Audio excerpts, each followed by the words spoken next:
जरद समंदर मगरबी बहर काहिल का एक मामूली समंदर है जो मेनलैंड चीन और जजीरा नुमा कोरिया के दरमियान वाक़या है और उसे मशरक़ी बुहैरा चीन का शमाल मगरबी हिस्सा समझा जा सकता है।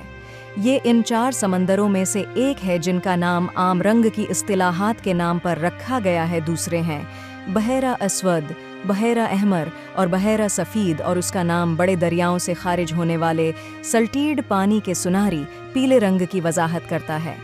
शमाल मगरबी बहरा जर्द की सबसे अंदरूनी खलीज को बहरा बोहाई कहा जाता है, जिसे पहले खलीज ज़ैली बिजीली कहा जाता है, जिसमें शमाली चीन के चंद अहम दरिया बहते हैं, जैसे दरियाए जर्द सौभा शानडोंग और उसका दाराल हुकूमत जुनान हाई दरिया बीजंग और तयांजन से होता हुआ है। लियाओ दरिया लियाओनिंग सोबे के जरिए जर्द समंदर की शमाल मशरक़ी तौसिया को कोरिया खलीज कहा जाता है, जिसमें दरियाए यालो, दरियाए चोंगचून और दरियाए ताइडोंग बहता है। नवंबर 2018 से जर्द समंदर ने अमन जोन्स के मकाम के तौर पर भी काम किया है, शमाली और जनूबी कोरिया के दरमियान।